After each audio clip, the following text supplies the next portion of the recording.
Primeira de Reis, capítulo de número 19. Primeira de Reis, capítulo de número 19. Até a nossa caravana para Israel, a gente vai dar um tempinho agora, né?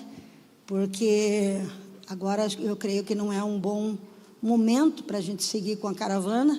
Vamos esperar que as coisas em Israel, se Deus quiser, se normalizem e que esteja estabelecida a paz, para que possamos então continuar com o projeto da nossa caravana. Mas em julho do próximo ano, nós estaremos indo na conferência do nosso pai espiritual lá, o apóstolo Mojica, em Orlando, e estamos organizando uma excursão para que possamos ir todos juntos. Se alguém tem o desejo de ir lá conhecer, né, Estados Unidos e queira, é muito mais fácil que a gente consiga até o visto através de uma excursão, né, juntos.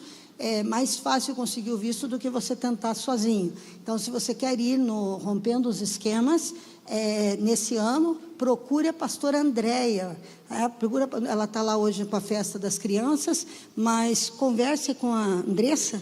A Andressa, fala com a Andressa aqui, que a Andressa anota teu nome para que você tenha informações sobre o visto, fazer o passaporte. Se você está pensando em ir esse ano ou o próximo ano, corra atrás de já fazer seu passaporte, ok? Primeiro passo é ter um passaporte. Se você não tem passaporte, nem o visto você pode tirar. E com certeza você vai amar estar lá. Nós vamos ficar 2 dias antes da conferência, para que você possa também passear, conhecer alguns lugares, e também vamos ficar um dia a mais, quase 2 dias a mais, né? Depois, para descansar e também para poder voltar e não voltar tão quebrado, porque a conferência é bem intensa, e ela é quarta, quinta, sexta, sábado e domingo. Descansamos na segunda e provavelmente na terça noite voltamos embora, tá bom? Então, que Deus abençoe, faça a sua inscrição, faça ponha seu nome e corre atrás, porque aquele que crê, com certeza, né, vai vir. E aqueles que têm visto americano, prestem atenção, né, vejam lá o teu visto, Patrícia, como é que está, para não deixar vencer, porque é muito mais fácil a renovação, o bispo está fazendo para nós agora, do que você ter que pleitar novamente o visto. É muito mais caro também, tá bom? Então vamos lá, 1 de Reis 19, versículo 1. E Acabe fez saber a Jezabel tudo quanto Elias havia feito e como totalmente matara todos os profetas à espada. Então, Jezabel mandou um mensageiro a Elias e ele lhe disse: assim me façam os deuses, e outro tanto, se de certo amanhã, a estas horas, eu não puser a tua vida como a de um deles. O que vendo ele, se levantou para escapar com vida, se foi, e veio a Berseba, que é Judá, e deixou ali o seu moço.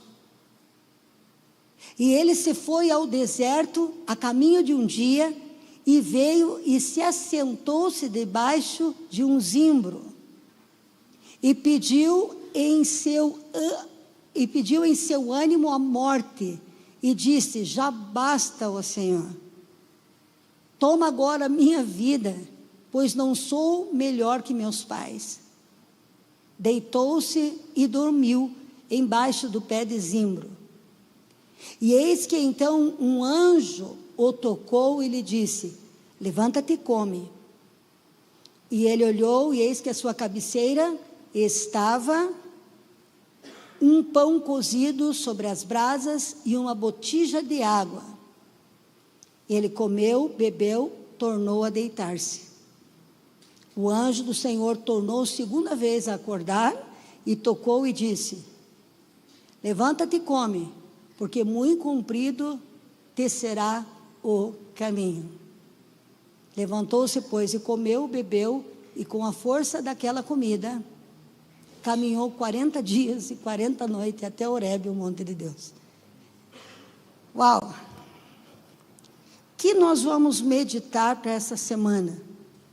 O que nós vamos levar dessa palavra para que nós possamos viver esta semana? Né? Sempre você tem que ouvir a palavra de domingo e não somente pegar ela para o domingo, mas o que Deus está deixando no primeiro dia da semana para que eu possa levar para todos os dias da minha semana e guardar no meu coração.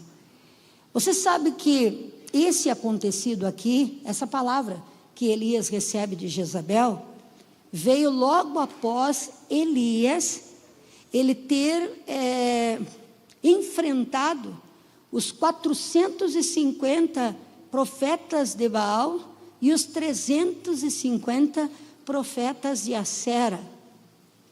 Por quê?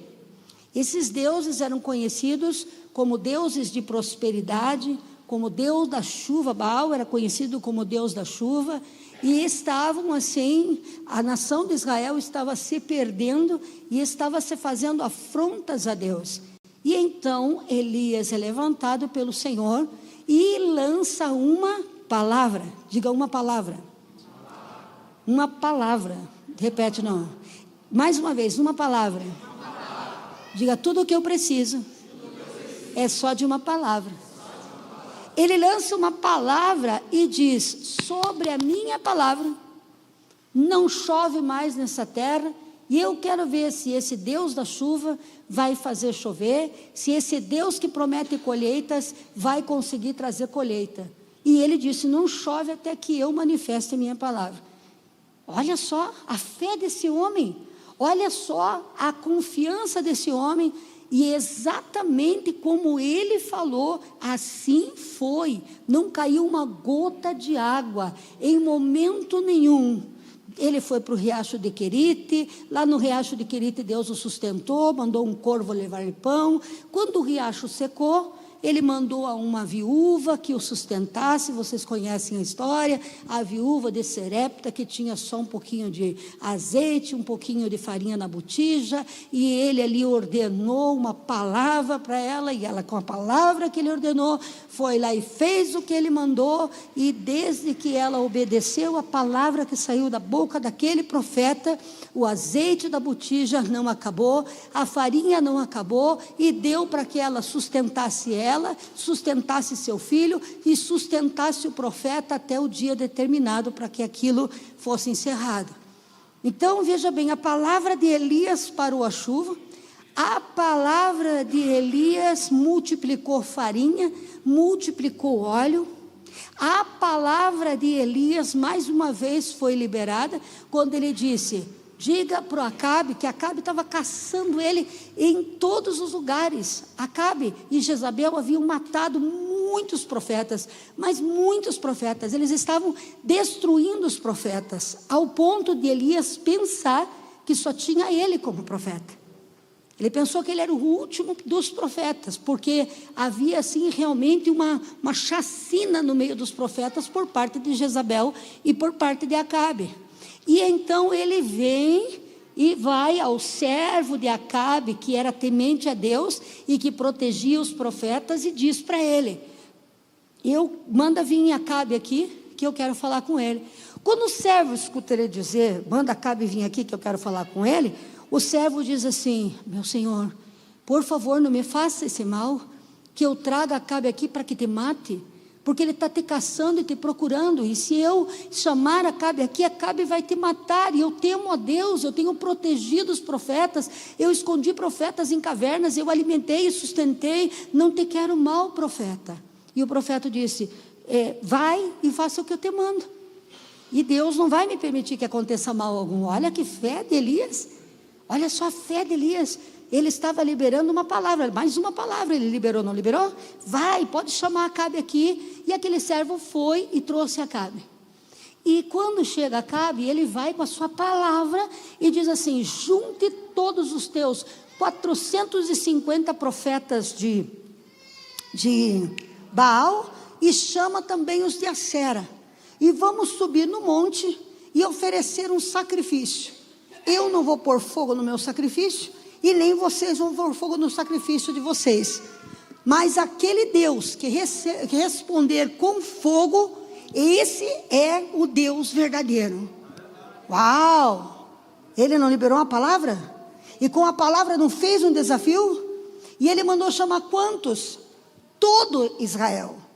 Mandou chamar todo mundo. Os soldados, todo mundo. Estava todo mundo naquela montanha. E ele disse para os profetas na hora certa: façam vocês primeiro o sacrifício de vocês, escolham o que vocês vão matar e preparem o seu sacrifício. E eles ficaram a manhã inteira, e ficaram até a parte da tarde, e eles gritavam, e eles choravam, e eles se furavam, e eles se chicoteavam, e eles clamavam. Chegou uma hora que ele começou, muito corajoso, até dizer assim: mas faz o seguinte, grita mais alto, quem sabe ele esteja dormindo, quem sabe ele esteja ocupado, resolvendo os outros problemas. E começou a fazer brincadeira. Ele estava ali, no centro da vontade de Deus, cumprindo a palavra que ele mesmo soltou, pela sua própria boca, tanto para não chover, quanto o desafio para chamar os profetas. E ele estava no meio de todo mundo que estava ali, poderiam matá-lo a qualquer momento. No entanto, esse homem estava forte, esse homem estava firme, esse homem estava ironizando, esse homem estava tirando sarro de todos eles ali e sozinho. Uau!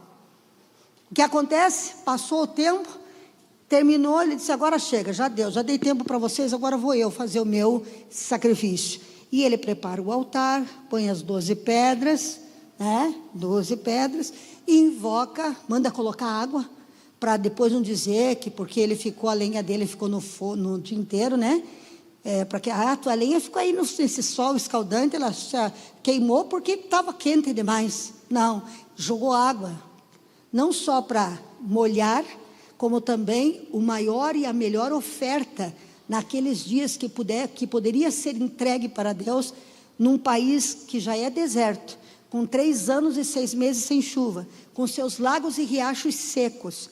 O sacrifício mais alto que poderia ser dado não era aquele carneiro, era água que era jogada naquele altar.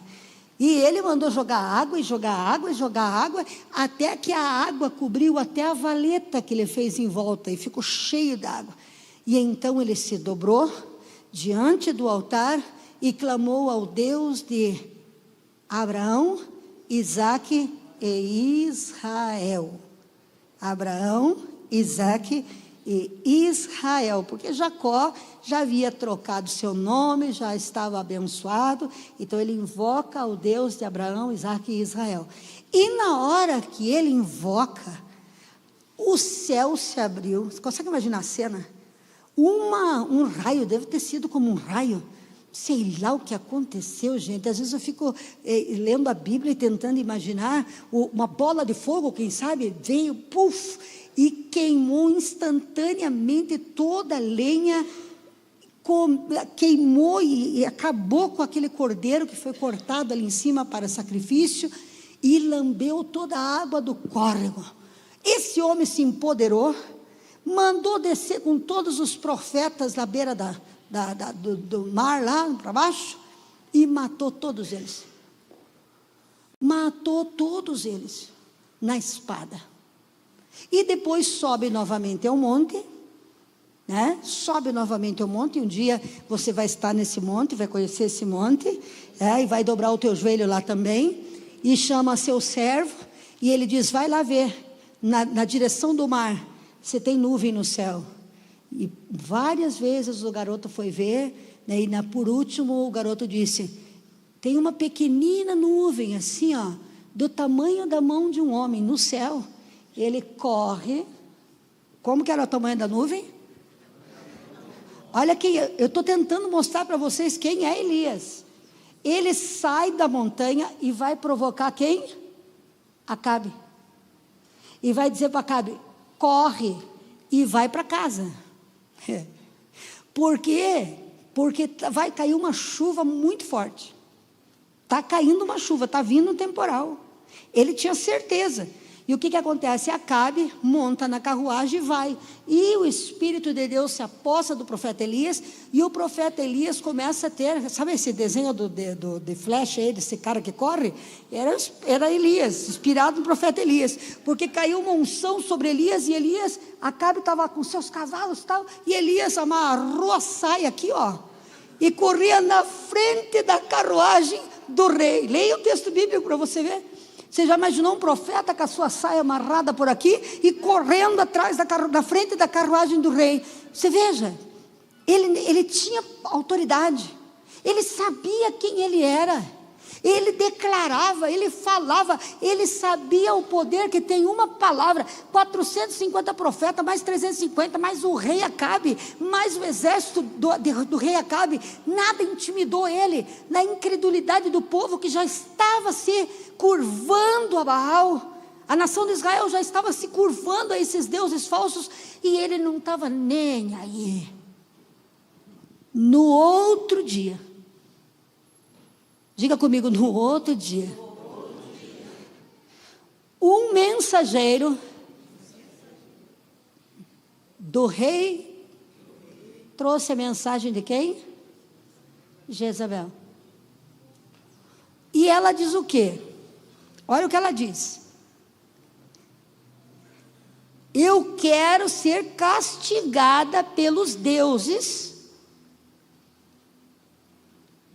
se amanhã, nessa hora, você não estiver morto como um dos profetas que você matou. O que Jezabel enviou para ele? Uma palavra. Esse homem não tremeu diante dos exércitos, esse homem não tremeu diante do rei Acabe, esse homem não tremeu na frente dos profetas endemoniados de Baal e Acera, ele não tremeu diante do mundo espiritual, mas Jezabel envia-lhe uma palavra e ele pede para morrer. E veja bem uma coisa, ela envia uma palavra para ele, ameaçando pelo poder dos deuses que ele derrotou.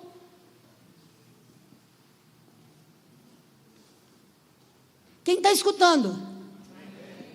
Ele não tinha derrotado os deuses, ele não tinha exposto aquela deusaiada toda à vergonha, ele não tinha mostrado que o Deus verdadeiro é o Deus de Israel. Ele não disse para a nação: se Baal é Deus, então o adore, mas se Deus for Deus, então se voltem para ele.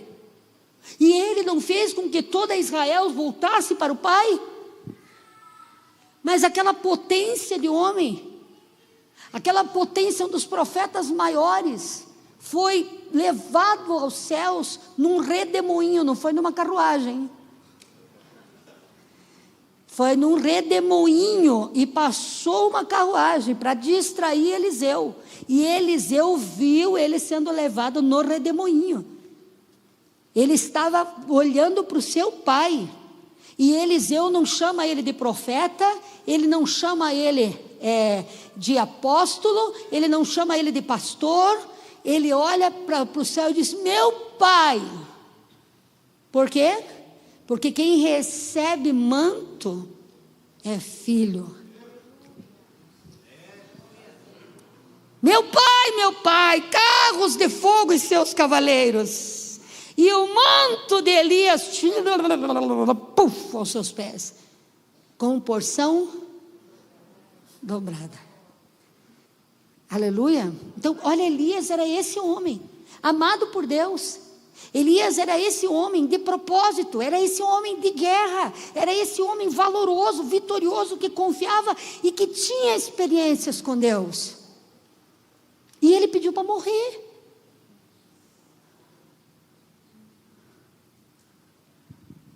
E ele pediu para morrer.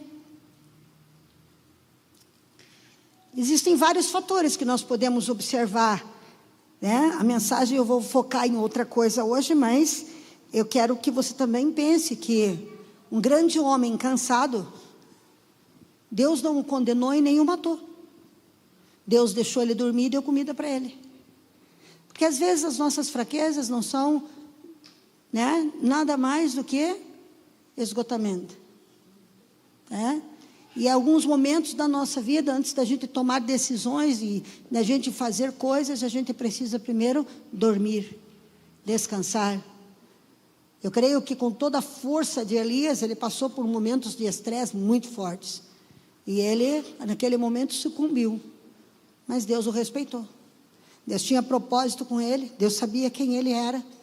Mas, escute, no meio de uma batalha, aonde Deus está te honrando, aonde você está conquistando territórios, você tem que prestar muito atenção nas palavras que as pessoas falam ao seu ouvido. Porque quando Satanás verdadeiramente quer te paralisar, ele envia uma palavra. Uma palavra ele envia. Quantos de vocês, ao longo da história da sua vida, desde criança e adolescente, foram neutralizados pela palavra de alguém? Foi ou não foi? Quem sabe você todo empolgado, entusiasmado, vendendo um monte, fazendo negócio, lá vem alguém, solta uma palavra e você retrocede, e você fica com medo, e você se desespera e a coisa cai. Ou talvez você estudando, pronto para se formar, e alguém solta uma palavra para você, e essa palavra entra no teu coração e você quer morrer. Desiste do teu sonho. Desiste daquilo que Deus preparou para você. Então a mensagem de Deus para você, para essa semana que se inicia hoje, é: preste atenção em qual voz você tem ouvido.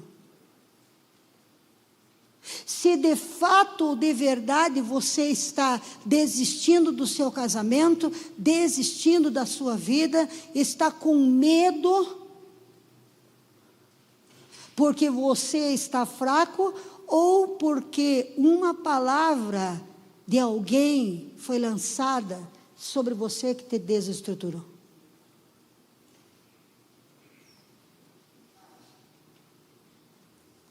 O que Deus está fazendo no dia de hoje? Ele está te dando pão e água, porque a palavra de Deus é alimento, é água viva para o nosso coração. Deus, ele está te dando pão e água debaixo desse grande pé de zimbro, que é o lugar onde ele consagrou para que nós pudéssemos estar reunidos em seu nome. Então eu digo para você, o que é que você está ouvindo? O que é que você está escutando? Está escutando o noticiário? Você está ouvindo o noticiário dizer que muitas empresas vão falir? Você está ouvindo pessoas negativas? Você está ouvindo especialistas do mundo? E você está se deixando perder e ser derrotado por aquilo que você já derrotou? Elias ele não ia derrotar os deuses dos profetas. Há pouco tempo atrás ele estava correndo na frente do rei. Ele não ia derrotar, ele já tinha derrotado. Ele já havia derrotado Jefferson, já tinha acabado, já tinha envergonhado todo mundo. E agora ele estava ali com aquela palavra de Jezabel, pensando que ele era o último dos profetas, e ele corre, e ele foge, anda 40 dias e 40 noites para longe do seu processo, do seu projeto, para salvar a sua vida e se manter. E Deus, quando ele chega lá na caverna, Deus diz assim para ele: o que está fazendo aqui? Você vê que Deus não o impediu, deixou ele ir para onde ele achava que tinha que ir. E ele foi para o monte de Deus, porque ele queria ir para a presença de Deus. Quando ele chega lá, Deus diz: ô Elias, o que está fazendo aqui? Deus se manifestou, não se manifestou nos ventos fortes, não se manifestou só na brisa suave, mas quando Deus se manifesta, Deus manda: agora volta pelo caminho de onde você... Quantas vezes a gente na vida, por ter escutado uma palavra, teve que voltar pelo mesmo caminho da onde a gente se distanciou. Quem sabe hoje mesmo, Deus está mostrando para você que você está dentro de uma caverna porque você escutou alguma voz que não era de Deus lá atrás. E Deus está dizendo: volta, porque eu não terminei com você. E a palavra que te desviou do teu processo, do teu projeto e da glória minha na tua vida, não foi essa aí que eu te dei. Volta pelo caminho que eu te ordenar, porque você não está sozinho, porque eu tenho muitas coisas para fazer através da tua vida ainda. Quem está entendendo que o Espírito Santo já falou? Falou ou não falou?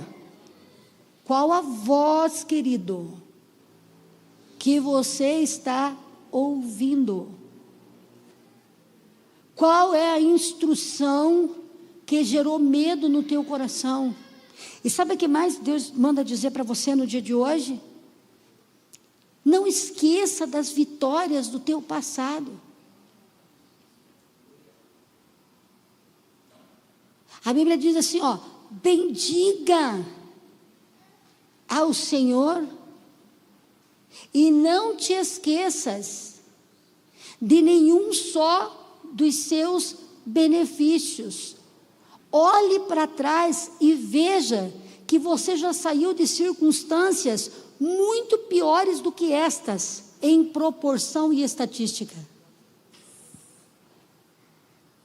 E o que é que Deus manda dizer? Não se permita derrotar-se por aquilo que lá no passado você já venceu. As lembranças das coisas do passado, das vitórias que Deus concedeu para nós, elas têm que vir como veio com Davi. Davi, lembra Davi? Davi, quando ele chega e quando ele vê todo o exército de Israel sendo afrontado por aquele gigante, o que o gigante dizia? O gigante dizia assim: não tem homem aqui. Aonde está o Deus de Israel? Não tem nenhum homem para me enfrentar? Não tem nenhum homem que possa vir falar comigo? Sabe qual é a voz que o exército de Israel estava ouvindo? Qual era a voz que o exército de Israel estava ouvindo? A voz do gigante. Mas Davi trouxe à sua memória as vitórias do passado. Por que você teve lutas no teu passado? Para que você possa lembrar dessas lutas do teu passado hoje. Porque você já venceu essa situação e está ouvindo vozes estranhas. E Davi disse assim: rei, eu quero ir lá. Quem é esse incircunciso? E o rei mediu ele de cima e embaixo e disse: quem é você, garoto? Um moleque, com uma cetrazinha, uma fundazinha para pôr a pedra e jogar, como um estilingue, só que rodando, Quem é você? Ele disse assim: eu sou aquele que matou leão. Eu sou aquele que, quando o urso veio para atacar as ovelhas do meu pai, eu matei o urso. Não esqueça de quantos ursos você já matou, de quantos leões você já matou, de quantas depressões você já saiu, de tantas angústias que você sobreviveu. Não te esqueças, porque quando o gigante aparecer, você tem que lembrar, não pode esquecer, não pode cair nessa angústia que caiu Elias, que correu daquilo que ele já tinha destruído. Jezabel invocou qual Deus? O Deus que não mandou fogo, o Deus que não é verdadeiro, o Deus que foi derrotado publicamente nas mãos de Elias.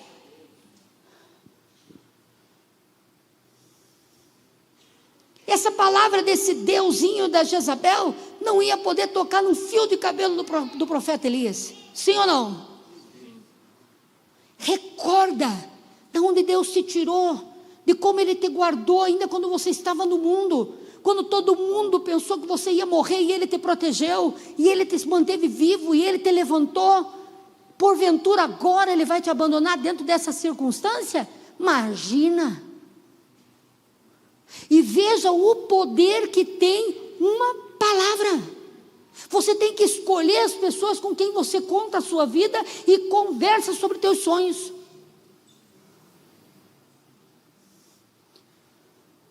Você tem que escolher as pessoas que estão vivendo fé, que acreditam em Deus, e conversar com elas, porque se você emprestar o teu ouvido e entrar uma palavra, toda palavra que entra,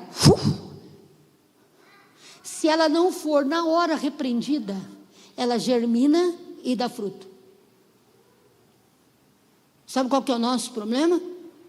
Falar demais, perguntar demais para pessoas que a gente não deve perguntar nada. Você lembra da palavra do apóstolo aqui? Eu cometi um erro, porque quando eu quis abrir a minha empresa, eu fui para perguntar para funcionários que nunca abriram nada, e eles colocaram uma palavra no meu coração que atrasou a minha vida.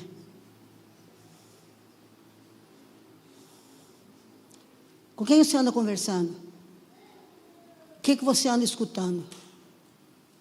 Você está bem informado do quê? Do noticiário da televisão ou das promessas do Pai? A palavra tem poder. Quando Elias enviou a palavra para Acabe, que não ia chover, e que levantasse os profetas, quando ele enviou a palavra, ele no controle, ele falando, ele ordenando. Aqui por conta, quem sabe, do esgotamento, do cansaço, né? Não vou julgar o profeta, nem Deus o julgou, muito menos eu, mas nesse momento de fragilidade, ele perde o controle, e em vez de ele liberar a palavra, ele acolhe uma palavra. Uma palavra tem poder. A tua palavra tem poder. Então não deixe que a tua palavra seja: ai, vai ser difícil isso então. Ai, eu vou me esconder então. Ai, eu não vou lá então encarar ele. Não vou, vou pensar mais um pouquinho. Repreenda toda palavra contrária ao projeto que Deus tem na tua vida. Repreenda toda palavra que se lança contrária àquilo que Deus te mandou fazer. Qual voz você está ouvindo? Se Deus te mandou fazer, faça. Se Deus te ordenou, faça. Agora, se alguém vem dar palpite para você, não é cristão, não é temente a Deus, ou então é aquele cristão que está mais para lá do que para cá, você vai deixar de ouvir aquilo que Deus falou contigo, e deixar semente. Aí, por que, pastora, que eu estou com vontade de morrer? Por que, pastora, que eu estou com vontade de pedir para Deus me levar para o céu? Porque talvez, como o profeta Elias, você tenha escutado a voz de alguém que não deveria ter ouvido. Porque quando a gente está no propósito, a gente fica corajoso. Quando a gente está ouvindo a voz de Deus, a gente desafia 700 pessoas. Mas quando a gente escuta a voz do inimigo, a gente se sente frágil, vazio e sozinho. E por aqui eu termino, porque eu já entreguei aquilo que Deus me pediu para entregar. E nós vamos agora orar. E vamos agora pedir perdão. E vamos agora endireitar o caminho. Sabe o que certa vez Deus falou com Pedro? Pedro, talvez tenha escutado a voz do mar, a voz da hora, na pescaria, na grande pesca maravilhosa. A voz da sua própria experiência. Não tem vez que a nossa voz, da nossa experiência fala? Pela experiência que eu tenho, acho melhor não. olha, Deus não está nem aí com a tua experiência, porque se Ele quiser fazer, Ele é Deus.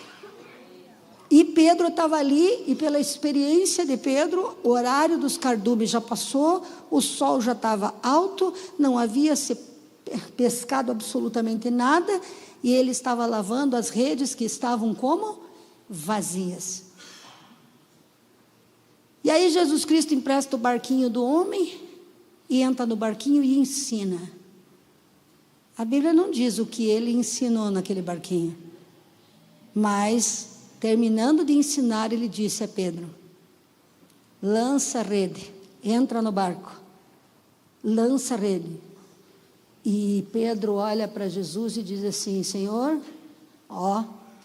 trabalhei a noite inteira e nada peguei, mas sobre a eu vou. E Deus disse: joga a rede para a direita. E quando ele jogou, pegou tanto peixe, tanto. Deus, eita, ralabasturi canta lá mais. Deus não está preocupado com a situação do Brasil. Deus não está preocupado com a PIB nacional. Deus não está preocupado com as condições do mercado internacional. Deus não está preocupado com a tua experiência. Porque quando Ele dá a palavra, o morto ressuscita, o câncer sai, e os peixes que já foram dormir, saem e voltam para entrar na rede que Ele determinou. Com o que você está enchendo a sua cabeça? O que você está ouvindo que está estremecendo o seu coração? Sobre a tua palavra, Senhor, de que o Senhor está comigo, de que tudo que eu declarar no céu será ligado lá declarar na terra será ligado no céu. Sobre a tua palavra, Deus não precisa liberar nenhuma palavra para nós, Ele já liberou todas. Nós já temos o poder, nós já temos a autoridade, nós sabemos que somos filhos. O que precisamos fazer é levantar a nossa voz e ordenar, e falar a circunstância, e falar com essa voz aí que está aí. Qual é a voz que está aí? Pode ser ministerial, pode ser financeira, pode ser matrimonial, pode ser angústia, pode ser, sei lá o que pode ser a voz que está gritando aí. Não sei. Mas a voz que está saindo da minha boca, eu sei de onde ela veio. E esta semana, sobre a palavra de Deus, você vai agir.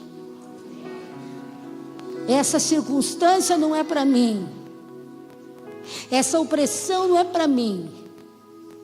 Eu sou filho de Deus, e eu vou caminhar sobre as águas agitadas do mar, e eu vou pescar onde não tem peixe, e eu vou prosperar no meio do deserto. E mesmo que eu seja pequeno, mesmo que eu seja insignificante, ainda assim serei temido em todo o mundo, porque Deus está comigo. Você sabe qual que é o tamanho de Israel diante de toda a Palestina? Representa 4% do território, 96% do território da Palestina está no domínio dos palestinos. Eles têm 22 mil metros de terra. Um pedacinho de terra menor do que o menor estado brasileiro. E todo mundo acha que eles estão oprimindo. Não é que eles estão oprimindo. Sabe por quê? Sabe por quê? porque eles são povo instruído por Deus. E aqueles 96% de terra não produzem. Eles estão achando que é Jerusalém que produz, que é a Judéia que produz. O que produz é que eles entenderam a palavra, e eles não são dominados, mas dominam as águas. Por quê? Porque eles estão dessalinizando o mar para tornar água potável, e eles mandam água até para a faixa de Gaza, para o Egito. Não é o teu tamanho que diz quem você é. Gente, um paizinho daquele tamanho, milhares de mísseis são lançados que estouram no ar, porque eles desenvolveram uma tecnologia que antes do míssil cair no chão, de cada 80, 100 cai um. Já não era para ter mais pedra sobre Jerusalém. E um dia está escrito, 4% de terra, 22 mil quilômetros de terra, e está escrito que o mundo todo vai se levantar contra eles. Sabe por quê? Porque eles são invencíveis. Oh, Jesus, quem está entendendo aí? Eu posso ser pequeno, mas se meu Deus é comigo, eu sou um exército, porque um homem cheio de Deus é mais poderoso que um exército inteiro. Porque uma mulher cheia de Deus é capaz de fazer prodígios e maravilhas. Nós temos a mente de Cristo, nós temos Cristo no nosso coração. Satanás envia a sua palavra, e nós enviamos a palavra de Satanás para o inferno, em nome do Senhor Jesus. Eu sou filha, você é filho. Essa circunstância que está aí está durando por quê? Porque essa voz não se cala, e essa voz só vai se calar. A voz do câncer vai se calar, a voz do HIV vai se calar, a voz da droga vai se calar, quando você ouvir a voz de Deus, quando Ele te diz: você é meu filho amado, em quem eu tenho prazer, eu te comprei, paguei a tua dívida. Se levanta e dá a palavra que eu já entreguei na tua mão. Essa semana é semana de vitória. Essa semana é semana que nós vamos caminhar sobre a palavra de Deus e não sobre as vozes dos especialistas. Nós não temos aonde nos esconder. Em qualquer lugar que nós estivermos, nosso Pai está conosco. Se formos à mais alta montanha, Ele está lá. E se nós descemos as profundezas, Ele está lá. Ele não vai te dar vitória, Ele já te deu. Você já é vencedor. É só não ouvir as vozes. Alabaxu, não precisa ser esquizofrênico para ouvir vozes. Santas vozes. Oh Pai, que coisa linda. Fecha os teus olhos.